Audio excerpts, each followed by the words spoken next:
नमस्कार, सुजस बुलेटिन में आपका स्वागत है। मैं हूं आपके साथ अश्विनी सिरोही। एक नजर हेडलाइंस पर। झुंझुनू में प्रधानमंत्री फसल बीमा योजना के तहत क्लेम भुगतान कार्यक्रम हुआ आयोजित। किसानों के खातों में करोड़ों रुपए की राशि डीबीटी के जरिए की गई ट्रांसफर। मुख्यमंत्री ने की जनसुनवाई। दिव्यांग, बुजुर्ग और महिलाओं की समस्याओं का प्राथमिकता से किया समाधान। समस्याओं के मौके पर निस्तारण से आमजन को मिली राहत। मुख्य सचिव का भरतपुर दौरा। विकास कार्यों की प्रगति को अधिकारियों के साथ मौके पर जाकर देखा। आरबीएम अस्पताल पहुंचकर सुविधाओं की ली जानकारी। मुख्यमंत्री श्री भजनलाल शर्मा और केंद्रीय कृषि एवं किसान कल्याण मंत्री श्री शिवराज सिंह चौहान की मौजूदगी में आज झुंझुनू में प्रधानमंत्री फसल बीमा योजना के तहत रबी सीजन 2024-25 और खरीफ सीजन 2024 की बीमा दावा राशि की पहली किश्त राष्ट्रव्यापी स्तर पर किसानों के खातों में डीबीटी के माध्यम से हस्तांतरित की गई। राजस्थान में लगभग 27 लाख फसल बीमा धारक किसानों को लगभग 1200 करोड़ रुपए का भुगतान किया गया। कार्यक्रम में विभिन्न योजनाओं के लाभार्थियों को प्रतीकात्मक चेक भी वितरित किए गए। राज्य सरकार के कार्यकाल में जुलाई 2025 तक प्रधानमंत्री फसल बीमा योजना के अंतर्गत 148 लाख पात्र किसानों को 3,912.53 करोड़ रुपए के बीमा क्लेम का भुगतान किया जा चुका है।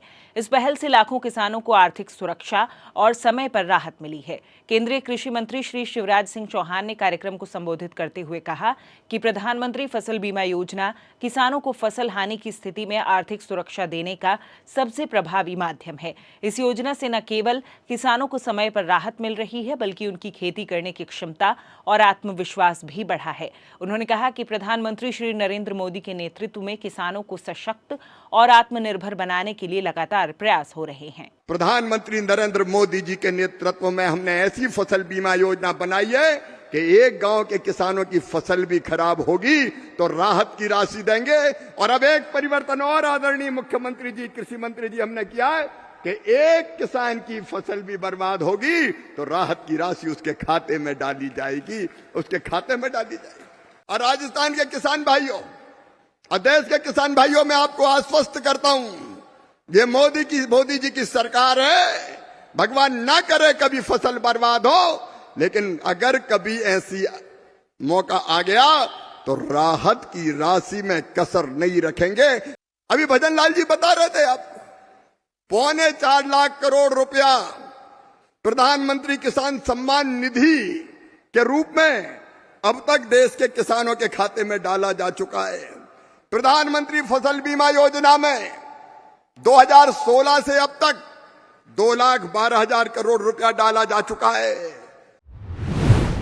मुख्यमंत्री श्री भजनलाल शर्मा ने अपने संबोधन में कहा कि प्रधानमंत्री श्री नरेंद्र मोदी के खुशहाल किसान समृद्ध भारत के विजन के अनुरूप डबल इंजन सरकार अन्नदाताओं के समग्र कल्याण, उनकी आर्थिक सुरक्षा और कृषि क्षेत्र की प्रगति के लिए पूरी तरह कटिबद्ध है। मुख्यमंत्री ने कहा कि राज्य सरकार किसानों की आय बढ़ाने, खेती को लाभकारी बनाने और फसल हानि की स्थिति में त्वरित राहत देने के लिए लगातार कार्य कर रही है। आज हम जब प्रधानमंत्री फसल बीमा योजना क्लेम वितरण समारोह में उपस्थित हुए हैं, आज मैं कह सकता हूं राजस्थान के 27 लाख किसान भाइयों को करीब 1200 करोड़ रुपए से अधिक की राशि का आज वितरण किया गया है। यशस्वी प्रधानमंत्री श्री नरेंद्र मोदी जी के मन में हमारे किसान भाइयों के लिए हमेशा उनकी प्रगति के लिए उनका जो काम है, क्योंकि वो कहते हैं अगर मेरे देश का किसान उत्कृष्ट होगा तो मेरा देश उत्कृष्ट होगा, मेरा प्रदेश उत्कृष्ट होगा। हमारे प्रधानमंत्री जी ने किसान का इतना सम्मान करते हैं क्योंकि आप लोग देश की आत्मा हैं। किसान हमारा गौरव है, किसान हमारा सम्मान है। आप धरती से अन्न उपजाकर करोड़ों लोगों का पेट भरते हैं।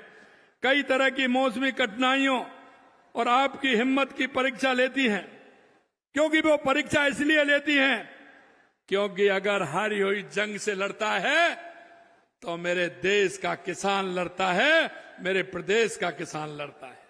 उसके हित के लिए देश के यशस्वी प्रधानमंत्री नरेंद्र मोदी जी लगातार पूरी तरह से किसान को उत्कृष्ट बनाने में लगे हुए हैं।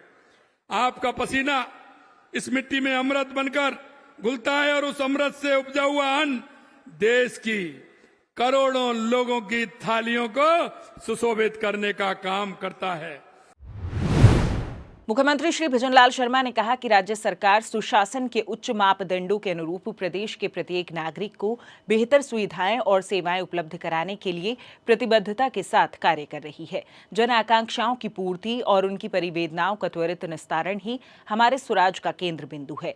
श्री शर्मा ने आज मुख्यमंत्री निवास पर नियमित जनसुनवाई की। उन्होंने जनसुनवाई में आए प्रत्येक परिवादी से व्यक्तिशः मिलकर उनकी परिवेदनाओं को सुना और अधिकारियों को समस्याओं के निस्तारण के लिए आवश्यक दिशा निर्देश प्रदान किए। मुख्यमंत्री ने अधिकारियों को निर्देश दिए कि प्रत्येक परिवेदना का समय से निस्तारण किया जाए, साथ ही अधिकारी जनता से जुड़े कामों को पूरी जिम्मेदारी से करें। मुख्यमंत्री ने अधिकारियों को प्रत्येक प्रकरण को सूचीबद्ध करने के साथ ही उनका फॉलोअप सुनिश्चित करने और परिवादियों को सूचित करने के लिए भी निर्देशित किया। उन्होंने कहा कि जो कार्मिक आमजन की परिवेदनाओं के निस्तारण में लापरवाही बरते, उनके विरुद्ध सख्त कार्रवाई की जाए। श्री शर्मा ने जनसुनवाई में आए लोगों की कई समस्याओं का मौके पर ही निस्तारण किया। अपनी परिवेदनाओं के त्वरित निस्तारण से आमजन संतुष्ट नजर आए। मुख्यमंत्री द्वारा जनसुनवाई में गरीब, किसान, महिला और युवा की समस्याओं का समाधान प्राथमिकता से किया गया। साथ ही दिव्यांग और बुजुर्ग सहित हर जरूरतमंद की परिवेदनाओं का निस्तारण कर उन्हें राहत दी गई। इस अवसर पर बड़ी संख्या में आमजन उपस्थित रहे। मुख्य सचिव श्री सुधांश पंत रविवार को भरतपुर जिले के दौरे पर रहे, जहां उन्होंने केवलादेव नेशनल पार्क, लोहागढ़ किला, सीएफसीडी के विकास कार्यों का मौके पर जाकर निरीक्षण किया। उन्होंने आकस्मिक रूप से आरबीएम अस्पताल पहुंचकर विभिन्न वार्डों में सफाई व्यवस्था और रोगियों को दी जा रही सुविधाओं को भी परखा। उन्होंने सुबह केवलादेव नेशनल पार्क का भ्रमण कर विकास कार्यों का जायजा लिया और गंभीर नदी से आए पानी से झीलों के भर जाने से जैव विविधता के लिए किए जा रहे प्रयासों की जानकारी ली। उन्होंने अभ्यारण्य में स्थित केवलादेव मंदिर के दर्शन कर देश व प्रदेश की खुशहाली की कामना की और व्यू पॉइंट से अभ्यारण्य की जैव विविधता को निहारा। उन्होंने घरा के गेट पर अधिकारियों से चर्चा कर पर्यटकों के लिए सुविधाएं विकसित करने और पर्यटकों को आकर्षित करने के लिए कार्य योजना बनाने के निर्देश दिए। मुख्य सचिव ने आरबीएम अस्पताल का निरीक्षण किया, जहां नवनिर्मित ब्लॉक के बारे में जानकारी ली और शीघ्र ही उद्घाटन करने की बात कही। उन्होंने अस्पताल के विभिन्न वार्डों का निरीक्षण कर अस्पताल प्रशासन द्वारा दी जा रही सुविधाओं की जानकारी ली और मरीजों के हालचाल भी जाने। मुख्य सचिव ने जगीना गेट के पास सीएफसीडी के प्रगतिरत कार्य का जायजा लिया और बरसात के दौरान पानी निकासी निरंतर बनाए रखते हुए बरसात के तुरंत बाद कार्य को पूर्ण गति से आगे बढ़ाने के निर्देश दिए। उन्होंने कहा कि सीएफसीडी का निर्माण पूर्ण होने पर शहर में पानी भराव की समस्या का स्थायी समाधान हो, इस सोच के साथ कार्य को समयावधि में पूरा कराएं। मुख्य सचिव ने लोहागढ़ किले में चल रहे विकास कार्यों का भी निरीक्षण किया और भरतपुर विकास प्राधिकरण के आयुक्त श्री कनिष्क कटारिया से प्रगति की जानकारी लेकर विस्तृत प्लान के अनुसार गुणवत्ता के साथ समय पर पूरा करने के निर्देश दिए। मुख्य सचिव ने ऐतिहासिक गंगा मंदिर का भी निरीक्षण किया, जहां नगर निगम द्वारा आम रास्ते का चौड़ाईकरण, देवस्थान विभाग द्वारा सौंदर्यीकरण कार्य एवं विकास कार्यों की जानकारी ली। हर घर तिरंगा अभियान देशभक्ति और एकता का जीवंत प्रतीक है। ये केवल तिरंगा फहराने का कार्यक्रम नहीं, बल्कि हमारे स्वतंत्रता संग्राम के बलिदानों को याद करने और राष्ट्र के प्रति गर्व की भावना जगाने का अवसर है। जब हर घर पर तिरंगा लहराता है तो ये संदेश जाता है कि हम सभी भारतीय जाति धर्म से परे एक ध्वज और एक पहचान के तले जुड़े हुए हैं।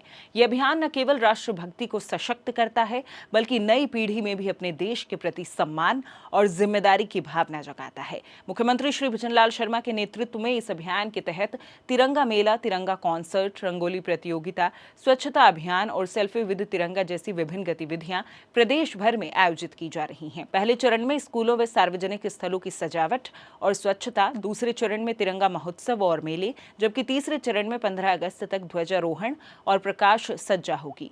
मुख्य सचिव श्री सुधांश पंत ने सभी विभागों और जिलों को कार्यक्रम को सफल बनाने के निर्देश दिए हैं। उन्होंने स्थानीय कलाकारों, स्वयं सहायता समूहों और नागरिकों की अधिकतम भागीदारी सुनिश्चित करने, पर्यावरण अनुकूल सामग्री के उपयोग और पारदर्शिता के साथ सम्मान देने पर जोर दिया। उत्कृष्ट योगदान देने वाले विभागों और अधिकारियों को सम्मानित भी किया जाएगा। सुजस बुलेटिन में फिलहाल के लिए इतना ही। फिर होगी आपसे मुलाकात, तब तक के लिए नमस्कार।